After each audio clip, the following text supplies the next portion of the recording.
Express news, খবর নেয়, খবর দেয়। কি নিয়ে এখন প্রবলেম চলছে বেশি?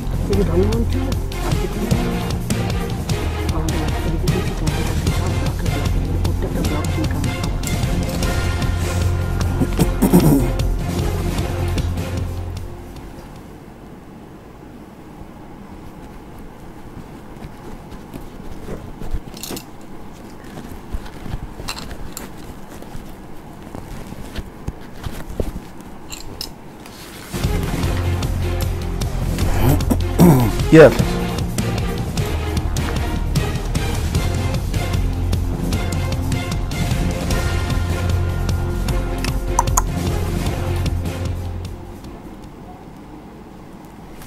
নমস্কার, আমি রাজশেখর। আপনাদের সকলকে স্বাগত জানাচ্ছি আজ এক্সপ্রেস অনলাইনে।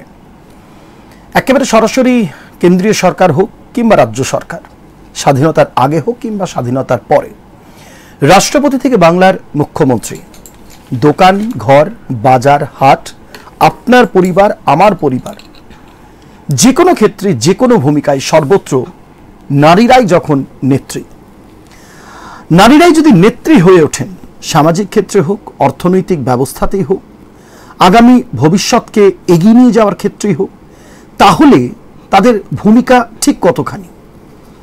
রাজনৈতিকভাবে বর্তমান যে পরিস্থিতি, এক কথায় বলা যেতে পারে যে ডামাডোলের পরিস্থিতি, সেই ডামাডোলের পরিস্থিতিতে যখন কেন্দ্রবিন্দুতে যখন নারী, তখন রাজনৈতিকভাবে এই রাজ্যের যে শাসক দল অর্থাৎ তৃণমূল কংগ্রেস, তাদের ভূমিকাটাই এই মুহূর্তে ঠিক কোন জায়গায় দাঁড়িয়ে। অধিকাংশ ক্ষেত্রে দেখা যাচ্ছে যে কোনো রাজনৈতিক দল, তাদের যারা নতুন করে উঠে আসছেন রাজনৈতিক ক্ষেত্রে, বিশেষভাবে তার আন্দোলনকে সামনে থেকে নেতৃত্ব দিচ্ছেন, তাদের ক্ষেত্রে দেখা যাচ্ছে যে মহিলারাই একেবারে সামনের সারিতে।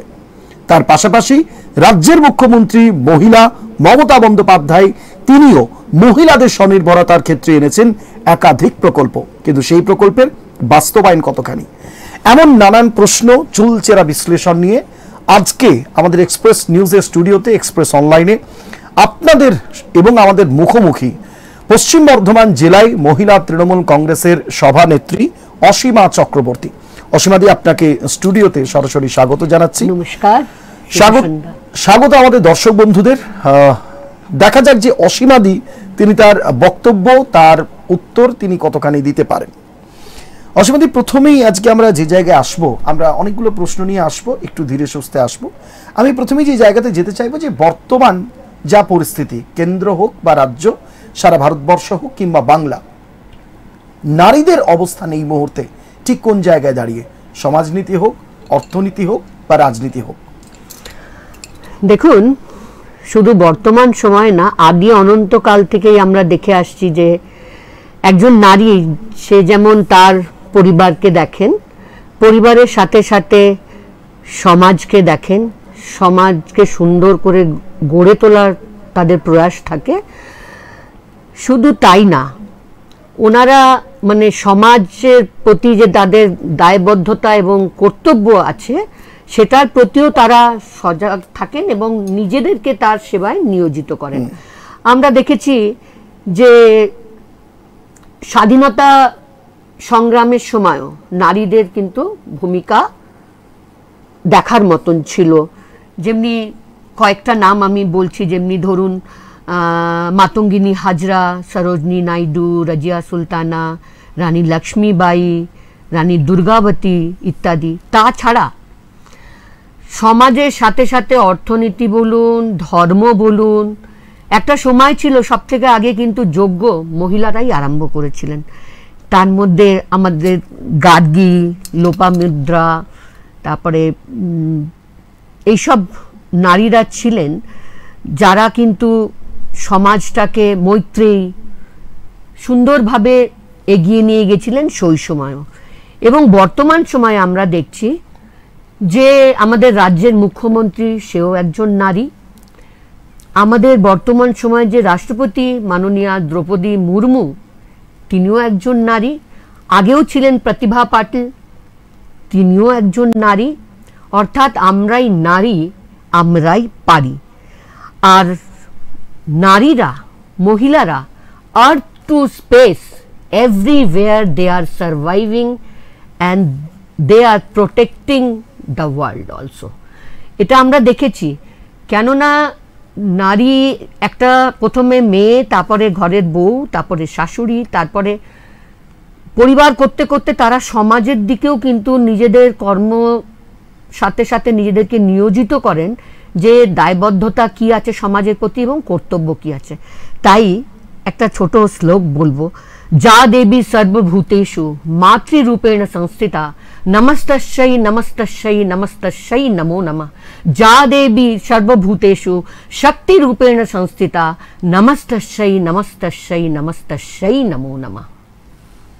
আপনি স্টুডিওতে বসে যখন মাতৃরূপের আপনি আরাধনা করছেন, আপনি মন্ত্র উচ্চারণ করছেন, তখন স্টুডিওর বাইরে গোটা রাজ্য জুড়ে এই মুহূর্তে আরেক নারীর জন্য বাকি মায়েরা, নারীরা রাস্তায় নেমে বিচার চাই বলতে বলতে তারা স্লোগান তুলেছেন, তারা আন্দোলন করছেন। আপনি নিজে একজন নারী, আপনি সরাসরি রাজ্যের শাসক দলের জেলার সভানেত্রী, তার পাশাপাশি আপনিও কিন্তু একজন মা এবং আপনি নিজে একজন শিক্ষিকা। সামগ্রিকভাবে বর্তমান যে পরিস্থিতি, আপনার কি বক্তব্য? সামগ্রিক যে পরিস্থিতি সেটার সম্পর্কে আমি একটা কথাই বলবো, কেননা এই আরজি করের যে ঘটনা খুব দুর্ভাগ্যজনক, নিন্দনীয়, মানে বলার কোনো ভাষা রাখে না যে কতখানি নিন্দনীয়। এবং আমি একজন মহিলা হয়ে, যেটা আপনি বললেন আমি একজন মা, একজন শিক্ষিকা, নিশ্চয়ই চাইব সেই তিলোত্তমার বিচার। কেননা এইটা নিয়ে কিন্তু আমরা শাসক দলে আছি বলে একটা মেয়ের এরকম হবে আমরা চুপ করে বসে থাকবো তা কিন্তু না। আমাদের মাননীয় মুখ্যমন্ত্রীও বলেছেন ফাঁসি চাই দোষীর, আমরাও বলছি, আমরা এটা নিয়ে ধর্ণা, মিছিল সবকিছুই আমরা করছি। রাখি বন্ধন উৎসবের মাধ্যমেও এটা আমরা মানুষকে বুঝিয়েছিলাম যে ভাইদের কর্তব্য আছে বোনেদের সুরক্ষা করা, তাদেরকে সুরক্ষিত রাখা। কাজে এটা আমাদের কাছে ভীষণ নিন্দনীয়। যেদিকে আমরা দেখতে পাচ্ছি বিরোধীরা বলছেন এক দাবি এক দফা মুখ্যমন্ত্রীর পদত্যাগ চাই, আমরা কিন্তু বলছি আমাদের এক দাবি এক দফা অতি শীঘ্রই সিবিআই এর কাছে তিলোত্তমার বিচার চাই।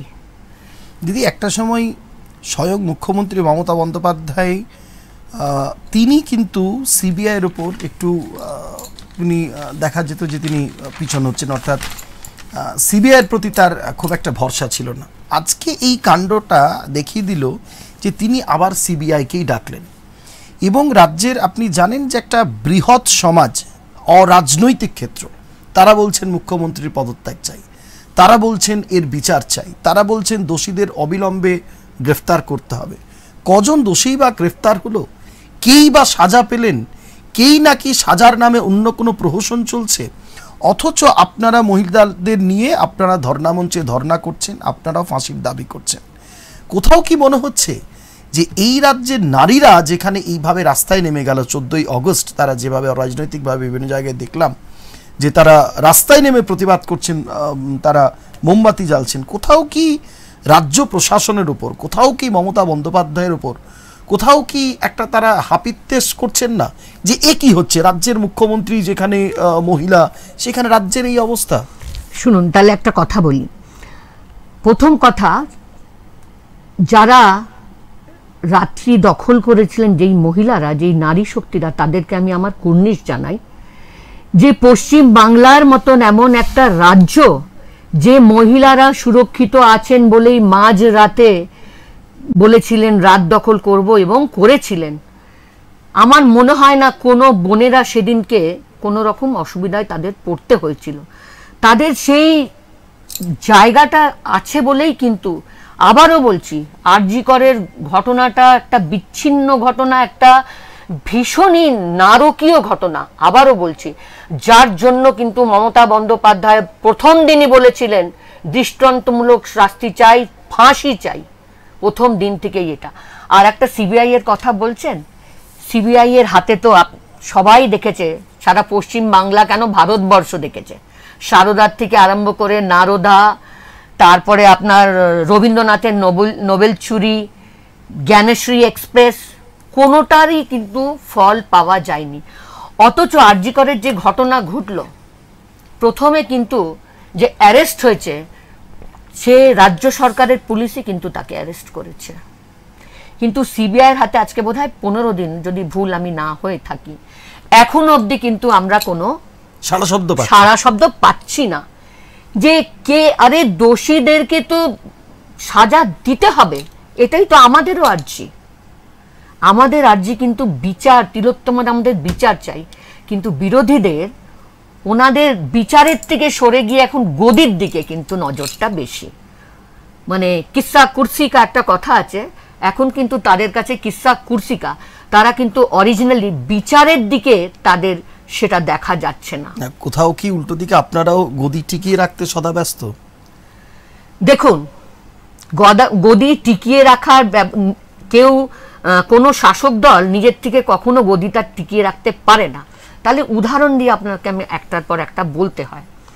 2021-এর সময় দেখেছিলেন আবকি বার 200 পার, বারবার বলেছিলেন গেল গেল রব, সাজো সাজো রব, যে এখনই বোধহয় তৃণমূল কংগ্রেস চলে গেল। নরেন্দ্র মোদীজি সুর করে করে, অমিত শাহজি সুর করে করে দিদি ও দিদি অনেক কিছুই বলেছিলেন। কিন্তু মানুষ তখনও ভেবেছিল, পশ্চিম বাংলার মানুষ, যে জন্মের থেকে নিয়ে মৃত্যু পর্যন্ত মমতা বন্দ্যোপাধ্যায় যে প্রকল্প, সেটা কিন্তু ভারতবর্ষে কোথাও নেই। তখনও কিন্তু দুহাত ভরে সবাই আশীর্বাদ করেছিল। 2024-এও আবকি বার 400 পার বলেছিলেন। এবারও কিন্তু মানুষ দেখিয়ে দিয়েছে যে যে বলেছিল মামাটি মানুষের সরকার হবে, সে সত্যি করে মামাটি মানুষের সাথে থেকে, পাশে থেকে তাদের সেবায় নিজেকে নিয়োজিত করেছেন। কাজে আমাদের কোনো রাজনৈতিক দল নিজের থেকে নিজে কখনো বেঁচে থাকতে পারে না যতক্ষণ না জনগণের আশীর্বাদ তাদের উপরে থাকে। যদি আমি এই প্রসঙ্গে একটু পরে আসবো, আরজি করকে সামনে রেখে দেখা গেল যে এই ঘটনা ঘটার পরেই বিভিন্ন শিক্ষক শিক্ষিকারা সোশ্যাল মিডিয়াতে, টেলিভিশনে, বিভিন্ন পত্রপত্রিকায়, বহু বুদ্ধিজীবী তারা বলছেন যে স্কুলে আবশ্যিক করা হোক ক্যারেটে, স্কুলে আবশ্যিক করা হোক তারা যাতে নিজেদের আত্মরক্ষা করতে পারে। দিদি, আপনি এর সঙ্গে কতখানি একমত? একদম। দেখুন, ওরা এখন বলছে, কিন্তু অনেকেই হয়তো জানেন না, এই ক্যারাটে কিন্তু প্রত্যেকটা স্কুলেই ম্যান্ডেটরি।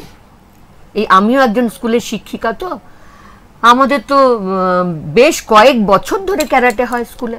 কেননা যাতে মেয়েরা নিজেদেরকে আত্মরক্ষা নিজের করতে পারে, সে যে কোনো পরিস্থিতিতে নিজেকে। দিদি, এটা কি 2024-এ এসে আজকে কি কোথাও এটা লজ্জা লাগছে না? কোথাও কি আপনি বলুন, আমি বলুন, আমাদের কি কোথাও একটা বলতেও দ্বিধাবোধ হচ্ছে না যে 2024 যেখানে সাল, দেশ 75 বছর 76 বছর এতগুলো বছর স্বাধীন হয়ে গেল, সেখানে বাংলার বা ভারতবর্ষের নারী সে স্কুলে পড়ছে, পড়ার সঙ্গে সঙ্গে সে আত্মনির্ভরতার জন্য, আত্মসুরক্ষার জন্য তাকে ক্যারাটে শিখতে হবে কি না আমাকে কেউ অ্যাটাক করতে পারে, এটা কি আমাদের কাছে লজ্জা নয়? সেটা আমি বলছি তো, তাদের কাছে হয়তো নতুন মনে হচ্ছে ক্যারাটে শিখতে হবে, কিন্তু ক্যারাটে বহুদিন থেকে, নট অনলি ক্যারাটে, মানে অনেক দিন থেকেই এটা শিখছে। সে 2024 সাল বলে তা না, যে 75 বছর পূর্তি তা না স্বাধীনতার, এটা কিন্তু বহু দিন থেকেই আজকাল প্রত্যেকটা স্টুডেন্ট, শুধু মেয়েরা কেন, ছেলেরাও ক্যারাটে শিখছে, মেয়েরাও শিখছে, যোগা শিখছে, খেলাধুলা শিখছে, মানে এক্সট্রা কারিকুলারের মধ্যে সবাই নিজেকে ব্যস্ত রাখতে চায়। আর এখন পশ্চিম বাংলাকে নিয়ে যে বিরোধীরা সিএম এর পদত্যাগ চাইছে, আমি আপনাকে তথ্য দিয়ে বলে দিতে পারি, যেখানে ডাবল ইঞ্জিনের সরকার, ইউপিতে সব থেকে বেশি নারীরা ধর্ষিত 41,733 জন, সেখানে সিএম কে যোগী আদিত্যনাথজি। এমপি অর্থাৎ মধ্যপ্রদেশ 36,144 জন, সেখানকার সিএম কে মোহনলাল যাদবজি। রাজস্থান 28,000 মহিলারা ধর্ষিতা, সেখানে কে? ভজনলাল শর্মাজি সিএম। মহারাষ্ট্র 25,000 একনাথ শিন্দেজি সেখানকার সিএম। তাহলে মণিপুর একদম মানে burning issue, not only in India, all over the world আমার মনে হয় নেকেড মহিলাকে প্যারেড করানো হয়েছিল, যার হাজবেন্ড বর্ডার ফোর্সে, তিনি দেশকে রক্ষা করেছেন। সেইটার ব্যাপারে কোনো বিজেপি গভর্নমেন্ট কোনো কিন্তু উত্তর করেননি। দেশ তখন উত্তাল ছিল, তখন বিদেশ ভ্রমণে প্রধানমন্ত্রী চলে যায়। তাহলে তাদেরও পদত্যাগ করা উচিত ছিল। এই যে ডাবল ইঞ্জিনের সরকার, ইউপি বলুন, এমপি বলুন, রাজস্থান বলুন, মহারাষ্ট্র বলুন, তাহলে সেখানকার সিএমদেরও পদত্যাগ করার দরকার ছিল। কেন এখন শুধু পশ্চিমবাংলার মুখ্যমন্ত্রীকেই পদত্যাগ করার জন্য বলা হচ্ছে, তাদের পদত্যাগ চাইছে? তার জবাবটা তো তাদেরকে আগে দিতে হবে। আর সিএম তো এ না যে বলছেন না মমতা বন্দ্যোপাধ্যায় যে না দোষীদের শাস্তি হবে না, বলছেন তো। কালকে অভিষেক ব্যানার্জিও বলেছেন কঠিনতম শাস্তির জন্য আইন প্রণয়ন করতে হবে কেন্দ্রীয় সরকারকে, যে যে দোষী তাকে কঠিনতম শাস্তি দিতেই হবে। কই আড়াল তো করছেন না দোষীকে, যে না সিবিআইয়ের হাতে তো সব ছাড়া, এমনকি রাজ্য সরকারের পুলিশও তাদেরকে কোঅপারেট করছেন। তাহলে সিবিআই এখনো অবধি একটাও কিছু বার করতে পারলেন না কেন? কেননা আমরা বিগত দিনেও দেখেছি কেন্দ্রীয় সরকারের এজেন্সি ইডি আর সিবিআই দুজন আছেন, ওরা যখনই হয় ইডি সিবিআই, কিন্তু কতটা প্রতিফলন যে দেশ দেখতে পেরেছে সেটা আমার মনে হয় বাস্তব কিছুই রেজাল্ট দেখা, নিট রেজাল্ট জিরো। যদি নারীদের স্বার্থে, নারীদের স্বনির্ভরতার স্বার্থে বিভিন্ন প্রকল্প তৈরি করেছেন মুখ্যমন্ত্রী মমতা বন্দ্যোপাধ্যায়, এবং তার যে একাধিক প্রকল্প আছে, যার মধ্যে অধিকাংশ প্রকল্পই কিন্তু মহিলা ভিত্তিক, অর্থাৎ নারী যখন নেত্রী সেই ভিত্তিক, কিন্তু সেটা স্বাস্থ্য সাথীতেই হোক না কেন বা শিক্ষাশ্রী ক্ষেত্রেই হোক, বিভিন্ন ক্ষেত্রে। কিন্তু দিদি, আপনারা যেখানে স্বয়ং মমতা বন্দ্যোপাধ্যায়ের আপনারা সৈনিক বলে নিজেদেরকে দাবি করেন, আপনারা এত অনুষ্ঠান করেন, কিন্তু তৃণমূল কংগ্রেসের যে মহিলা শাখা, তাদের তরফ থেকে এই নিয়ে প্রচার কম কেন? কিছু প্রচার কম নেই, যে বললাম আপনাদেরকে, আমরা কিন্তু মিছিল মিটিং, এই তো 1 তারিখে আমরা কিন্তু প্রত্যেকটা ব্লকে ব্লকে সারা রাজ্যের আমরা কিন্তু ধর্নায় বসবো 4 থেকে 4.5 ঘন্টা প্রত্যেকটা ব্লক, প্রতিদিন 1 সেপ্টেম্বর থেকে। না 1 সেপ্টেম্বরে তো বসবো, তারপরে প্রত্যেক দিনই আমাদেরকে উইংস হিসেবে আমাদেরকে প্রোগ্রামগুলো দেওয়া আছে। আর একটা কথা বলতে চাই, মহিলারা কিন্তু সে মাদারের হোক, ছাত্রর হোক, যুবর হোক, সব জায়গায় কিন্তু, কেননা আমরা জানি মমতাময়ী মা যখন রাজ্যের স্বার্থে, রাজ্যের মানুষের স্বার্থে নিজেকে সেই সেবায় নিজেকে নিয়োজিত করেছেন, আমরাও মমতা বন্দ্যোপাধ্যায় সৈনিক হিসেবে নিজেদেরকে সবসময় সেইভাবে প্রস্তুত করতে থাকি। আমরা 12 মাস 365টা দিন, আপনারা দেখেছেন প্রাকৃতিক আপদা হোক, কোনো রকমের দুর্যোগ হোক, এই করোনার সময়ও দেখেছেন, কোনো রাজনৈতিক দল কিন্তু মানুষের সাথে, মানুষের পাশে থাকে না। আমরা মমতা বন্দ্যোপাধ্যায় শিক্ষায় শিক্ষিত, ওনার দীক্ষায় আমরা দীক্ষিত। উনি যেমন মানুষের জন্য ওনার যেমন প্রাণ কাঁদে, আমাদেরও কিন্তু মানুষের জন্য সেরকম প্রাণ। যদি মুখ্যমন্ত্রী মমতা বন্দ্যোপাধ্যায়ের একটা প্রকল্প এবং তার পাশাপাশি এটা পশ্চিমবঙ্গ সরকারের একটা প্রজেক্ট, যদিও এই প্রজেক্ট মমতা বন্দ্যোপাধ্যায়ের সময় নয়, এই প্রজেক্ট কিন্তু আমরা দেখেছি বুদ্ধদেব ভট্টাচার্যের আমলেও ছিল। সেটা হচ্ছে যে পাড়ায় পাড়ায় যে গোষ্ঠী কালচার, যে কালচারটা কিন্তু এখন আরো অনেক বেশি করে ফ্লারিশ করেছে, এ নিয়ে কোনো দ্বিমত নেই। আমার প্রশ্নটা হচ্ছে যে গ্রামীণ অঞ্চলে গোষ্ঠী কালচার যতখানি গ্রামীণ অর্থনীতিকে সামান্যতম হলেও সমৃদ্ধ করলো, তাদের লাইফস্টাইলকে সমৃদ্ধ করলো, তাদের লোনের মাধ্যমে তাদের পরিবার এবং তাদের যিনি স্বামী বা তাদের যারা ছেলে মেয়ে, তাদের জীবনযাত্রাকে তারা উন্নত করার জন্য প্রচেষ্টা দেখালো, সেই প্লাসটা, সেই পজিটিভটা শহরাঞ্চলে এত কম কেন? এটা কি শহরাঞ্চল বলে কম, নাকি গ্রামীণ শহরের যে অর্থনীতির ফারাকটার জন্য কম, কোনটা? না, একটা কথা বলছি, গ্রামে যেটা হয় দেখুন, ছোট ছোট জায়গায় গোষ্ঠী, এটা তো ঠিক সিপিএম এর আমল থেকে গোষ্ঠী ছিল, কিন্তু ফ্লারিশ যেটা আপনি বললেন এখন করেছে, অনেক বেশি গোষ্ঠী হয়েছে 12-13 সালের পর থেকে আরো ফ্লারিশ করেছে। আর শহরাঞ্চলে যে গোষ্ঠী সেরকম কাজ করছে না সেটা বলবো না, দেখেছেনই এই যে মেলাগুলো হয়, ওখানে কিন্তু গোষ্ঠীর মেয়েরাই নিজেদের জিনিসপত্র নিয়ে যায়, নিজেরাই তৈরি করে। এমনকি এখন দেখেছি শুধু মেলা না, এক এক জায়গায় এক একটা প্লেসে দেখি হঠাৎ ভাবি এখানে তো মাইক বাজছে কেন, এত সাজানো গোছানো, গিয়ে ওখানে দেখতে পাই যে গোষ্ঠীর মেয়েরাই নিজেদের মানে একটা বাজারের মতন বসিয়েছেন, ছোট বাজারের মতন, একদম হ্যাঁ একদম। আর শুধু তাই না, গোষ্ঠীর মেয়েরাই দেখুন দেখুন এখন স্কুল ইউনিফর্ম ওগুলোও সেলাই করছে তারা, তো তার থেকেও কিন্তু তাদের অর্থনীতিটা বাড়ছে, ওরাও লোন নিয়ে ব্যবসা করছে। তো শহরে যেটা হচ্ছে না এটা বলা যাবে না, কেউ পাঁপড় বানাচ্ছে, কেউ ঠোঙা বানাচ্ছে, কেউ ওই ইয়ে চাষ করছে বিভিন্ন রকমের। হ্যাঁ, যেমনি গ্রামে ছাগল চাষটা সেগুলো আছে, শহরে সেটা নেই, কিন্তু শহরে কাপড় কিনে নিয়ে এসে ব্যবসা করছে, কিংবা কেউ এমব্রয়ডারি করছে, কেউ সেলাই করছে, এইভাবে কিন্তু মুখ্যমন্ত্রী বলছেন যে স্বনির্ভর, ইভেন আমি বলছি আপনাকে স্বনির্ভর গোষ্ঠীর মেয়েদেরকে শুধু গোষ্ঠী অবধি সীমিত রাখা হয়নি, কিন্তু এই স্বনির্ভর গোষ্ঠীর মেয়েদেরকে তুলেই যাতে আরো বেশি স্বনির্ভর করা যাক, এবং গোষ্ঠীটা করতে গেলে তাদের মধ্যে মানে তারা আরো যাতে মোটিভেট হতে পারেন, তার জন্য তাদেরকে কিন্তু এই কর্পোরেশন এলাকার বিভিন্ন কাজেও নিযুক্ত করা হচ্ছে। যেমন এই আপনার এই নির্মল সাথী, নির্মল বন্ধু, তারপরে আপনার এই যে আবাস যোজনার যে ঘরগুলো হচ্ছিল তার মানে দেখাশোনা করার জন্য, এরকম বিভিন্ন রকম কাজে তাদেরকে কিন্তু ইনক্লুড করা হচ্ছে। তারপর ডেঙ্গু টেঙ্গু এগুলো তো করছেই মেয়েরা।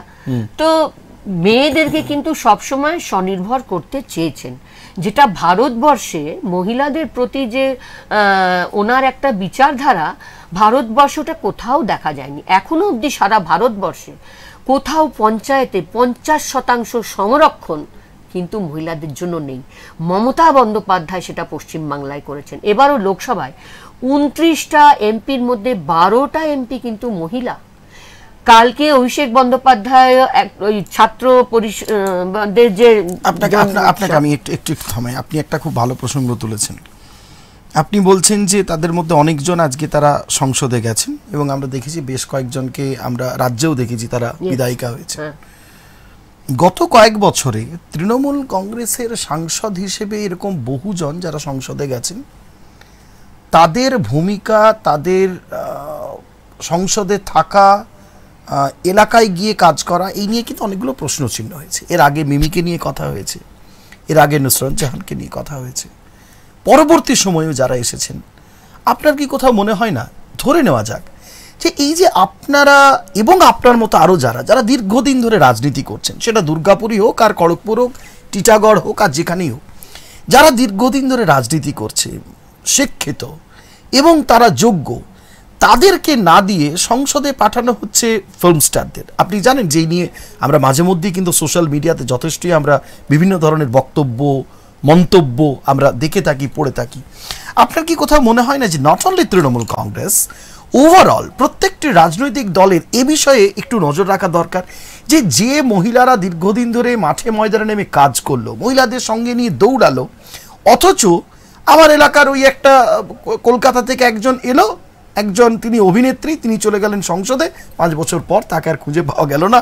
আপনারাই কিন্তু ময়দানে ছিলেন, আপনারাই ময়দানে থাকবেন। শুধু তৃণমূল কংগ্রেস নয়, প্রত্যেকটি রাজনৈতিক দলের কি আপনার মনে হয় না যে এই ভাবনাটা এবার একটু বদলানো দরকার, যদি এই ভাবনাটা দীর্ঘদিনের নয়? খুব শুনুন, একটা কথা বলছি, হাতের 5টা আঙ্গুল সমান হয় না।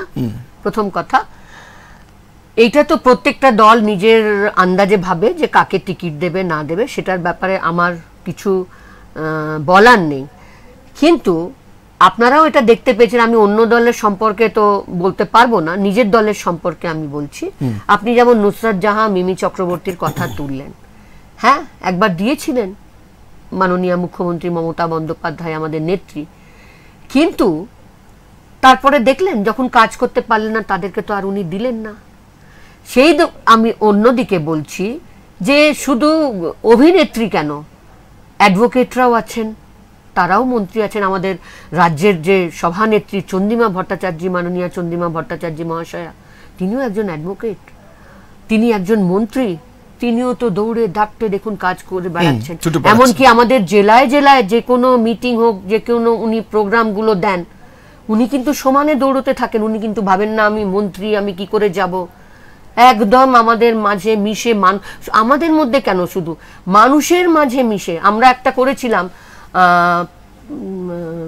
পাড়া বৈঠক, ওইটাতেও কিন্তু দিদি এসে এসে বাড়িতে বাড়িতে গেছিলেন, হ্যাঁ, জনসংযোগ, লোকে বাড়িতে বাড়িতে গিয়ে গেছেন, কাজ করেছেন, সাধারণ মানুষের বাড়িতে গিয়ে চা খেয়েছেন। তো এটা তো আবারও বললাম, হাতের 5টা আঙ্গুল সমান হয় না।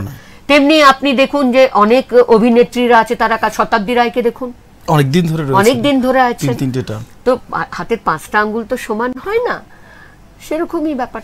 আজকে যখন স্বনির্ভরতার কথা হচ্ছে, মহিলাদের নিরাপত্তার কথা হচ্ছে, বিশেষত মহিলারা যাতে স্বনির্ভর হতে পারে, কিন্তু দিদি আপনি নিজে একজন শিক্ষিকা, দীর্ঘ সময় ধরে শিক্ষকতা করছেন, আপনার হাত ধরেই বহু ছাত্রছাত্রী আজকে স্থানীয় বা দেশ বিদেশে প্রতিষ্ঠিত, যেখানে মহিলাদের জন্য বিভিন্ন প্রকল্পের ব্যবস্থা করা হয়েছে। অর্থাৎ তার বিয়ের সময় একটা প্রকল্প, সে উচ্চশিক্ষিত হতে যেতে পারে তার জন্য একটা প্রকল্প আছে, তাদের জন্য সাইকেল আছে, তারা ট্যাব আছে, বহু রকম, শুধু মহিলাদের জন্যই অনেকগুলো প্রকল্প আছে। ইভেন যে স্বাস্থ্যসাথী, সেটারও মূল নেত্রী কিন্তু মহিলা। কিন্তু দিদি স্বাস্থ্যসাথীর সঙ্গেও একটা দেখুন কত ভালো তার চিন্তাধারা, যে নেত্রীর কত ভালো চিন্তাধারা, যে বাপের বাড়ি শ্বশুর বাড়ি দুজনেই যাতে উপকৃত হতে পারেন, ওই জন্য কিন্তু মহিলাদেরকে বেনিফিশিয়ারি করা হয়েছে। অর্থাৎ মেয়ের মা বাবা আছেন, প্লাস নিজের শ্বশুর শাশুড়ি, হাজবেন্ড, নিজের ছেলে মেয়ে। আমরা যেখানে ছিলাম, যে এই যে স্বনির্ভরতার কথা বলা হচ্ছে, মহিলাদের যদি স্বনির্ভরতার কথা হয়, এবং আপনারা বারবার বলছেন, বিদগ্ধ জনেরাও বলছেন যে মহিলাদের আরো বেশি করে স্বনির্ভর হতে হবে। আমি কয়েকদিন আগেও একটি বক্তব্য শুনছিলাম। কিন্তু এই রাজ্যে যদি আমি চাকরির কথা বলি, সরকারি চাকরি, সেটা শিক্ষাক্ষেত্র হোক, সামাজিক ক্ষেত্র হোক, কৃষি ক্ষেত্র হোক, বন ক্ষেত্র হোক, অর্থাৎ যে কোনো দফতর, সরকারি চাকরির বাজার কোথায়? সরকারি চাকরির, আমি বলছি না বাংলায়, সারা ভারতবর্ষ জুড়েই কিন্তু মন্দা পরিস্থিতি, সারা বিশ্ব জুড়ে মন্দা পরিস্থিতি। কিন্তু এই গোষ্ঠী করে বাংলার তো অর্থনীতির তো বিকাশ করাটা সম্ভব নয়। তাহলে মহিলাদের যেখানে স্বনির্ভরতার কথা বলা হচ্ছে, সেখানে যদি এই নতুন নতুন মেয়েদের যারা গ্র্যাজুয়েশন করছে, যারা MA করছে, মাস্টার্স করছে, PhD করছে, যদি নতুন করে চাকরির জায়গা না থাকে, তাহলে এই স্বনির্ভরতার মানেটা কি? শুধু বিড়ি বেঁধে, ছাগল চাষ করে, বাক্স বানিয়ে, এই করে তো একটা রাজ্যের অর্থনীতির বিকাশ হতে পারে না। শুনুন, চাকরি নেই, তাহলে মহিলারা ভিডিও হচ্ছেন কি করে, IAS হচ্ছেন কি করে? পশ্চিম বাংলাতেও তো আছে, সংখ্যাটা অত্যন্ত নগণ্য। হ্যাঁ, তো শুধু পশ্চিম বাংলা কেন, সারা ভারতবর্ষের তো এই অবস্থা, সারা ভারতবর্ষের এই অবস্থা, শুধু পশ্চিম বাংলা কেন? তাও তো আমি বলবো পশ্চিম বাংলায় মহিলারা অনেক ভালো আছেন। কোন দিক থেকে? সে স্বাস্থ্যের দিক থেকেই বলুন, শিক্ষার দিক থেকেই বলুন, আমার তো মনে হয় সব দিক থেকেই ভালো আছে। কিন্তু দিদি, শিক্ষাক্ষেত্রে নতুন জায়গা কোথায় তৈরি হচ্ছে? আজকে বেসরকারি উদ্যোগে যে সমস্ত স্কুল, যে সমস্ত কলেজ, আপনি খুব ভালো করে জানেন, সরকারি চাকরি তো দেখুন, এত মহিলারাও তো ছিল, দেখেছেনই তো, আন্দোলন করছিল। তো কি হলো? কেস করে, এই করে, যারা মনে করুন পাশও করলো, তারাও এখনো বসে আছে। কি জন্য? এই কোর্ট কেসের জন্য। কালকে তো আবার, সেদিনকে বিচার আবার দেখলাম হলো, এখন আবার তো এই জন্যও তো অনেক মহিলারা মানে এফেক্টেড হয়েছেন। তার জন্য কাকে দোষী করবেন? আপনারা কাকে দোষী করছেন? আপনাদের ধর্ণা মঞ্চে, আপনাদের আন্দোলনে? আমাদের তো এটা নিয়ে ধর্ণা মঞ্চ নেই। তাও আমি বলবো যে যারা আজকে সঠিকভাবে পেয়েও ছিল, তাদেরকেও কেন বসানো হলো? সঠিক হয়েছে বা হয়নি সেই নিয়ে সেটাই তো বিতর্ক। সে তো কোর্টই আবার বলে দিল সঠিক হয়েছে, তাদেরকে চাকরিতে নিতে হবে। কোর্টই তো বললো সেদিনকে যে এটা নিতে হবে। তাহলে বিচারটা কেন আগে এরকম হলো আর এখন কেন এরকম হলো? আমাদের তো এটাই প্রশ্ন। এখন আপনারা নতুন করে যে ধর্ণা মঞ্চ, খালি বিরোধিতা করলে বিরোধিতা হয় না, বাস্তবটাকে ভাবতে হয়। যেটা বিরোধীরা করছেন না, নিজেদের মুখ নিজেরাই পোড়াচ্ছেন। এবারও কালকেও সুকান্ত মজুমদার বলছেন শেষ, মমতা বন্দ্যোপাধ্যায় শেষ। ওরে বাবা, বহুদিন থেকে শুনছি। 2018 ধরে নিন, 2019 ধরে নিন, 2021 ধরুন, 2023 ধরুন, 2022 ধরুন, 2024 ধরুন, সববারই কিন্তু মুখ পুড়েছে তাদের। কাজে আর বেশি কথা বলার ওনাদের প্রয়োজন হয় না আমার মনে হয়। আর বাংলার মা বোনেদের, মানুষদেরকে এরকম করে ভুল বুঝিয়ে কিন্তু বেশি দিন চলতে ওনারা পারবেন না। আবারও বলছি, যারা যারা সত্যিকারের বিচার চাওয়ার জন্য নেমেছেন, মিছিল করছেন, মিটিং করছেন, প্রত্যেককে আমি কুর্নিশ জানাই, সে ছেলে হোক মেয়ে হোক। হ্যাঁ, সত্যি তিলোত্তমার বিচার চাই চাই আমাদের। দিদি, আমি একটা জায়গাতে আসি, আজকে অনেক কিছু কথা বলা হচ্ছে, অনেক রকম প্রসঙ্গ উঠে আসছে। আমি একটু শিক্ষার একটু অন্য ক্ষেত্রে যাই। আমরা দিন কয়েক আগে একটি অনুষ্ঠান করেছিলাম যে ছাত্র রাজনীতির যে অভিমুখ, আমরা যদি একটু ভালো করে দেখি তাহলে শুধুমাত্র এই রাজ্য নয়, তৃণমূল, সিপিএম, কংগ্রেস, বিজেপি সর্বত্র ক্ষেত্রে গোটা দেশ জুড়ে আমাদের ভারতবর্ষে এই বৃহৎ গণতান্ত্রিক দেশে যারা জীবনে প্রতিষ্ঠিত রাজনীতিবিদ হয়েছেন তারা কিন্তু অধিকাংশই ছাত্র রাজনীতি থেকেই এসেছেন। একদম। তাদের মধ্যে আবার যারা মহিলা, যারা অনেক বেশি করে সফল হয়েছেন, তাদেরও প্রায় সংখ্যাগরিষ্ঠ অধিকাংশ ক্ষেত্রে তারা একেবারে ছাত্র রাজনীতি থেকে উঠে এসেছেন।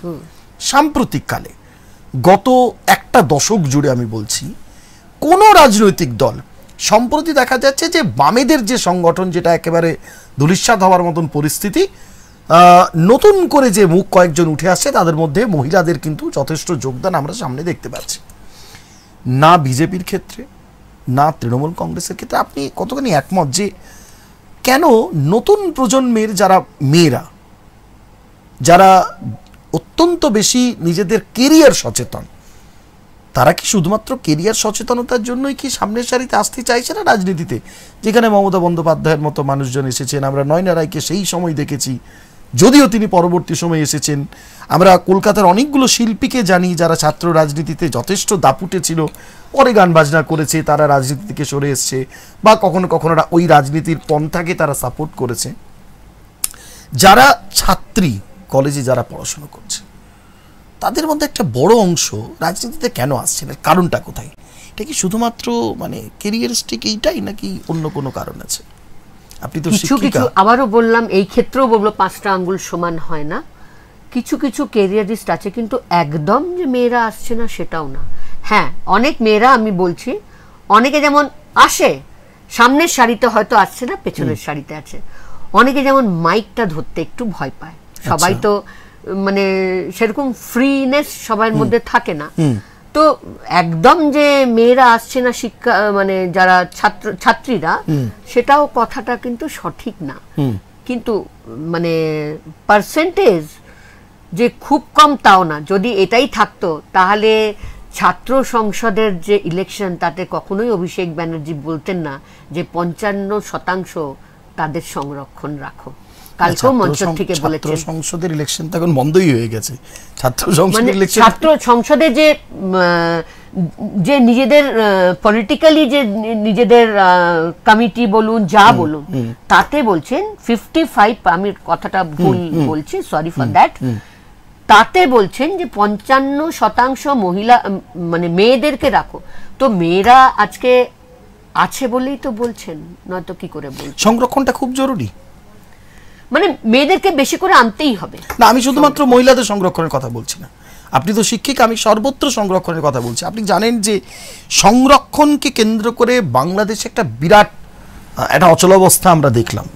তার মধ্যে যে কতগুলো কারণ ছিল, তার মধ্যে সংরক্ষণটাও কিন্তু একটা গুরুত্বপূর্ণ। আপনি তো নিজে একজন শিক্ষিকা এবং দীর্ঘ সময় ধরে রাজনীতি করছেন, দিদি, কোথাও কি মনে হচ্ছে না যে সংরক্ষণটা কি এখনো পর্যন্ত খুব প্রয়োজন? একটা বৃহৎ কেন্দ্রের কোনো বৃহৎ ইউনিভার্সিটিতে পড়াশোনা করতে গেলে অনেক ভালো ভালো ছেলে মেয়ে যারা আজকে পড়াশোনার সুযোগ পাচ্ছে না, সেটা বিশ্বভারতীর ক্ষেত্রে হোক, সেটা বেনারস হিন্দু ইউনিভার্সিটির ক্ষেত্রে হোক, এই সংরক্ষণ প্রথাটা কি মানে এখনো পর্যন্ত? শুনুন, আমি বলছি, সংরক্ষণটা তো এটা আজকের জিনিস না, সেই জন্যই তো বলা। এটা আমরা আগেকার উপন্যাসেও পড়েছি। মানে মুন্সি প্রেমচন্দ্রজি তো এর জন্য ফেমাস ছিলেন যে উনি দলিতদেরকে নিয়ে এত নভেলস লিখেছিলেন। তো এটা ঠিক আজকের জিনিস না, এটা বহুদিনের জিনিস। কেন, একটা সময় এমন ছিল যে ওই সময় যে তারা এত অত্যাচারিত হয়েছিল, সেইটার ফলে কিন্তু তারা অনেকটাই পিছিয়ে গেছিল, যেটা যার জন্য সেই সমাজ থেকে সেই সংরক্ষণটা কিন্তু চলছে। কিন্তু এখানে তো আমি যে সংরক্ষণ বললাম, আমি নারী সংরক্ষণ নিয়ে বলেছি, আমি কিন্তু ওভারঅল ঠিক, আপনি ঠিক বলেছেন, আমি আনলাম পুরোটা। হ্যাঁ, আমি কিন্তু ওভারঅল সংরক্ষণটা বলিনি। এবার ভাইস ভার্সা, সংরক্ষণটাও ভাইস ভার্সা, যেমনি একটা ভালো ট্যালেন্টেড একটা চাই, তবে এটাও আমি বলতে পারবো না যে যারা মনে করুন মানে সংরক্ষণ পাওয়ার যারা যোগ্যতা রাখেন তাদের মধ্যেও যে ট্যালেন্ট নেই সেটাও বলতে পারবো না, কিন্তু সেটাও বলা যায় না। কাজে তাদের মধ্যেও কিন্তু এখন ভালো ভালো মানে ট্যালেন্টেড মেয়ে বলুন ছেলে বলুন তারা কিন্তু আসছে, যেহেতু আমি শিক্ষা জগতে আছি। একদমই, ওই জন্যই আমার প্রশ্নটা করা। কাজে সেই দিক থেকে তো বলবো যে হ্যাঁ, সংরক্ষণ আছে তা সত্ত্বেও কিন্তু তারা ট্যালেন্টেড, তারা পাচ্ছেন। কিন্তু ইন আদার হ্যান্ড অনেক সময় মনে করে তার ট্যালেন্টটাকে, এবার যারা তাদের যার সাথে যে ঘর করে সেই কিন্তু তাকে বুঝতে পারে। ঠিক তাই। আমি অ্যাজ আ টিচার আমাদের স্কুলেও, আমার স্কুলে শুধু না অনেক জায়গায় দেখেছি অনেক এরকম ট্যালেন্টেড টিচাররা আছে, স্টুডেন্টরা আছে, কিন্তু মানুষ ভাবে সংরক্ষণের জন্য, কিন্তু নট। দিদি, এই মুহূর্তে রাজ্যের শাসক দল তৃণমূল কংগ্রেস এবং আপনারা মহিলা তৃণমূল কংগ্রেসের সৈনিক, আপনি নিজে জেলার সভানেত্রী, এই মুহূর্তে পশ্চিম বর্ধমান জেলায় আপনার মহিলা তৃণমূল কংগ্রেসের যে জায়গা সেটা কিভাবে এগিয়ে চলেছে, কিভাবে আপনারা আন্দোলন করছেন, আপনাদের আন্দোলনের পন্থাটাই কি, আর কোথায় কি আন্দোলন করছে? শুনুন, শুধু যে একটা ধর্ণা মঞ্চ করে সেখানে প্রোগ্রাম করলাম কি মিছিল করলাম তা শুধু তা না, আমরা বৈঠকি সাক্ষাৎ, কিছু কিছু মানুষকে সাথে নিয়ে তাদের সাথে বসে তাদের কি সুবিধা অসুবিধা সেটা জানা। মহিলারা অনেক সময় অনেক প্রবলেম সবার সামনে বলতে পারে না, তাদেরকে নিয়ে বসা, ছোট ছোট গ্রুপ মিটিং করে, যে একটা বড় মঞ্চ কিংবা একটা বিশাল হলে মিটিং করলাম তা না, শুধু মিটিং করলাম চলে এলাম শুধু তা না। কেন আমাদের নেত্রীর এটাই নির্দেশ যে শুধু বলে গেলাম লোকে শুনে বেরিয়ে গেল তা না, সেটাকে সেই অ্যাক্টিভিটিসগুলোকে মানে কার্যকরী হতে হবে। তো সেই দিকে কিন্তু আমাদের ধ্যান জ্ঞানটা সবসময় থাকে। সেই আপনারা যখন যাচ্ছেন তখন যে প্রকল্পগুলোর কথা বলছেন সেই প্রকল্পগুলো কি আদৌ বাস্তবায়ন হচ্ছে? সেই প্রজেক্ট কি বাস্তবায়ন হচ্ছে? কেন বলছি, বিশেষ করে দুয়ারে সরকারের মাধ্যমে দেখুন, ঘরে বসে অনেকে অনেক কিছু জানতে পারে। দুয়ারে সরকার যখন হবে তখনও মানুষকে জানান দেওয়া এটা। তারপর এই যে এখন যে আমরা বৈঠকি সাক্ষাৎ করছি, কিছুদিন আগে পাড়া বৈঠকি করেছিলাম, তার একটাই কারণ হলো যে অনেকে অনেক কিছু জানতে পারে না, বুঝতে পারে না, সেই মহিলাদেরকে সেটা বোঝানো যে তোমরা কি এটা পাচ্ছ না, পাচ্ছ না, পাচ্ছ না তো কেন পাচ্ছ না। অনেকে রেশন কার্ড, হয়তো অনেকে পড়াশোনা জানে না, অন্যকে দিয়ে করাচ্ছে, রেশন কার্ডটা ফিল আপই ভুল হলো, 10 নম্বর ফর্ম ফিল আপ করালো, সে রেশনই পাচ্ছে না। এরকম অনেক আছে, তারা বাড়িতে বাড়িতে পরিচারিকার কাজ করেন। কিন্তু কথা হচ্ছে যে তাদেরকে কিভাবে আমরা হেল্প করব, তাদের ফর্ম ফিল আপ করে দেবো, কী করব, এইসব নিয়েই কিন্তু আমাদের মেয়েরা দিনের পর দিন তাদেরকে নিয়ে কখনো রেশন অফিসে যাচ্ছে, কখনো মানে যেখানে যেখানে প্রয়োজন তাদেরকে নিয়ে যাচ্ছেন, তাদের কাজগুলো করছেন। ওই শুধু মিটিং মিছিল করেই আমরা কিন্তু মানে মহিলা তৃণমূল কংগ্রেসকে এগিয়ে নিয়ে যাচ্ছি। সমাজের একটা অংশের মানুষের অভিযোগ এটা যে বাম আমলে ঠিক যেমন বাড়ির হাঁড়িতে ঢুকে যেত মহিলা সমিতি, এই ট্র্যাডিশনকে কিন্তু আজকের সময় খুব একটা বদলানো যায়নি। শহর হোক বা গ্রাম কিংবা মফস্বল, আপনাদেরও মহিলাদের এই যে তৃণমূল কংগ্রেসের যে দল, আপনাদেরও এমন বহু সৈনিক আছেন, বহু নেত্রী আছেন, তারাও কিন্তু কোন বাড়িতে কি সমস্যা সেই দেখতে গিয়ে একেবারে হাঁড়িতে ঢুকে পড়ছেন, বাড়িতে অশান্তি তৈরি হচ্ছে। এটা একটা অভিযোগ। আপনি নিজেও জানেন যে সেই সময় একটা বিরাট বিতর্ক হতো যে ওই পাড়ার ওই সমস্যা, ওই বাড়ির ওই সমস্যা, ভাইয়ে ভাইয়ে সমস্যা, মহিলা সমিতি দেখে নেবে। তাহলে শুনুন বলি, এরকম মানুষে আমাদের কাছে আসে। হ্যাঁ, আমরা মহিলারা হাঁড়িতে ঢুকে যাওয়া মানে আমি আরো এলাবোরেটলি আপনাকে বলছি, আমরা যেমন মহিলারা ঘরের মধ্যে গিয়ে একটা মহিলার সাথে সুন্দর করে কথা বলে তার প্রবলেমটা জানতে পারি, কিন্তু আমরা সমস্যার সমাধানটা করি।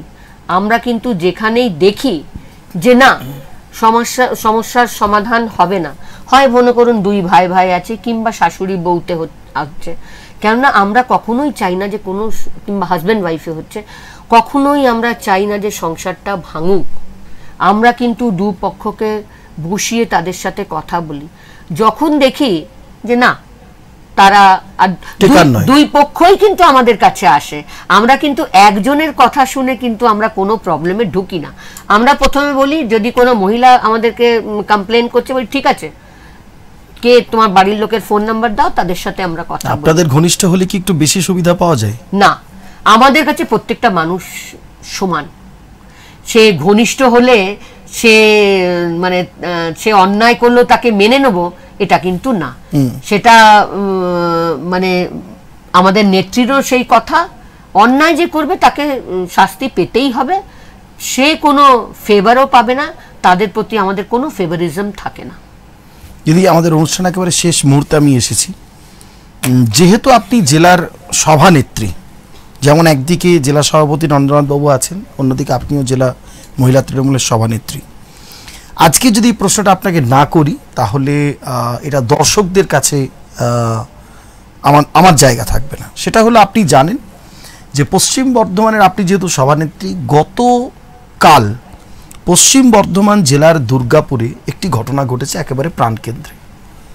হামলা, বোমাবাজি, মারধর। ঘটনার পরিপ্রেক্ষিতে কয়েক ঘন্টার মধ্যেই প্রায় 9 জনকে গ্রেফতার করে আদালতে তোলা হয়েছে। আপনার বক্তব্যটা কি? একেবারে সরাসরি ডিওয়াইএফআই এর মিছিলকে কেন্দ্র করে অশান্তি, সিপিআইএম এর বিমল দাশগুপ্ত স্মৃতিভবনে তুমুল তাণ্ডব ভাঙচুর। আপনিও দীর্ঘদিন ধরে রাজনীতি করছেন, আপনি কীরকম রাজনীতি করছেন সেটা আমরাও দেখেছি, শহর দুর্গাপুর দেখেছে। সামগ্রিক যেই ঘটনা, আপনার কি বক্তব্য? শুনুন, একটা কথা বলছি, যেটা একটু আগেও বললাম, যারা অন্যায় করে তাদের জন্য তৃণমূল কংগ্রেসের কোনো ফেভারিজম থাকে না। আপনারা দেখেছেন, আমিও শুনেছি যে তৃণমূল কংগ্রেসের ছেলেরাও কিন্তু কালকে অ্যারেস্ট হয়েছে। বলে না যে পুলিশরাও নাকি মানে এত বাজেভাবে কথা বলে বিরোধীরা, সেটা ওই ব্যাড ল্যাঙ্গুয়েজ আমি আনতে পারবো না, অনেক কিছু বলেন তো, পুলিশ মুখ্যমন্ত্রীর কথায় চলে, শাসক দলের কথায় চলে। তাহলে যদি সত্যি এরকম হতো তাহলে তৃণমূল কংগ্রেসের ছেলেরা কিন্তু অ্যারেস্ট হতো না। ঠিক আছে, যেটা যে করবে তাকে সাজা পেতে হবে। এবং প্রথম কথা হচ্ছে, এখানে তো কোনো মহিলারা কেউ ছিলও না, কাজী না ডিএফআই যারা মহিলারা, বামেদের যে মহিলারা, তারা তো প্রবলভাবে আক্রান্ত হয়েছে। আপনি নিজেও তো মহিলা, এটা তো আমাদের মহিলা, যদি কোনো মহিলারা, এবার তারা কি, কেন কি আমি সেই জায়গায় ছিলাম না, কাজী সঠিক ওখানে কি হয়েছিল আর পরের মুখে ঝাল খেয়ে আমি ঠিক এক্সপ্লেন করি না কিছু। হ্যাঁ, এটা আপনার আমার মানে আমার ব্যাড এলিমেন্ট বলুন, গুড এলিমেন্ট বলুন, এনিথিং ইউ ক্যান সে। কিন্তু এবার ডিওয়াইএফআই মহিলারা কি বলেছিলেন না বলেছিলেন সেটা তো আমি জানি না, তবে যারা অন্যায় করেছিলেন তাদেরকে তো অ্যারেস্ট করা হয়েছে। আমরা অনুষ্ঠানে শেষ করব আজকে আমাদের অনুষ্ঠান, যেখানে নেত্রী যখন নারী, আপনি নিজেও নেত্রী, আপনি নিজেও নারী, এবং আমাদের সামগ্রিক যে প্রেক্ষাপট তাতে কিন্তু একটা কথা ইন্টারাপ্ট করছি, নিশ্চয়ই একটা পদ, ওটা নেত্রী, পশ্চিম বর্ধমানের জেলা সভানেত্রী, কিন্তু ওভারঅল নিজেকে কিন্তু মমতা বন্দ্যোপাধ্যায়ের সৈনিক মনে করি, নেত্রী মনে করি। সামগ্রিক যে পরিস্থিতি, আপনি সরাসরি রাজ্যের শাসক দল তৃণমূল কংগ্রেসের আপনি জেলা সভানেত্রী, একেবারে অনুষ্ঠানের শেষ মুহূর্তে আপনার কি কোনো মেসেজ আছে, আপনার কি কোনো বার্তা আছে, কি বলবেন? আমার একটাই বার্তা আছে পশ্চিম বর্ধমান জেলার সমস্ত মহিলাদের ক্ষেত্রে, যে প্রথম কথা তো তিলোত্তমার বিচার আমরা সবাই একসাথে মিলে আমরা চাইব সিবিআই এর কাছে, কেননা নারী জাতির অপমানকে আমরা কখনোই সহ্য করব না।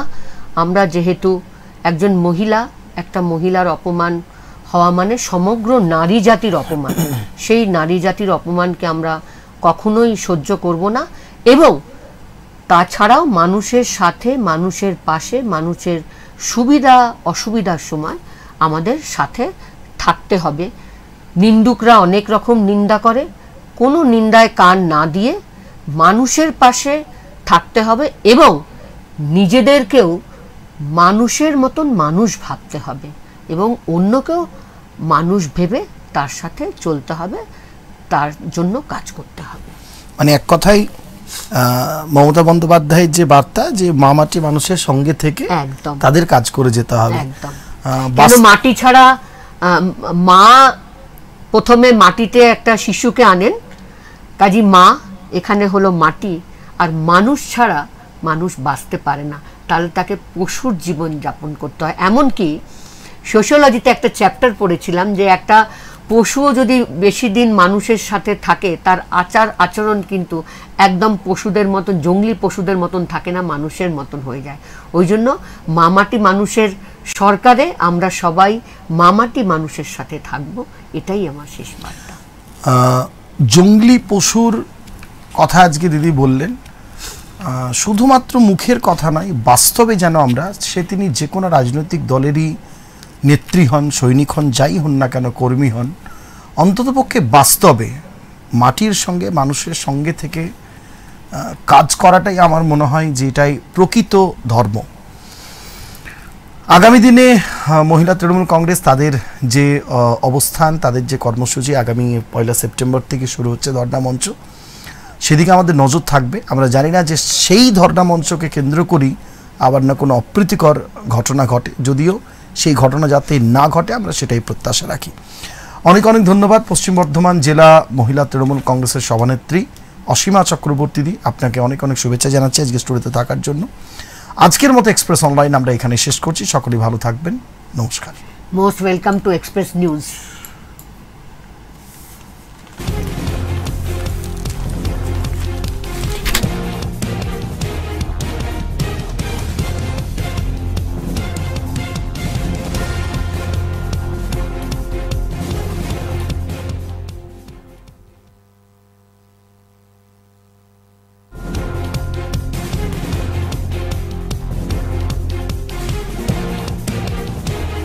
এই হলো ডেডলাইন কমিউনিকেশনস প্রাইভেট লিমিটেড। আপনারা দেখছেন এক্সপ্রেস নিউজ, খবর নেয়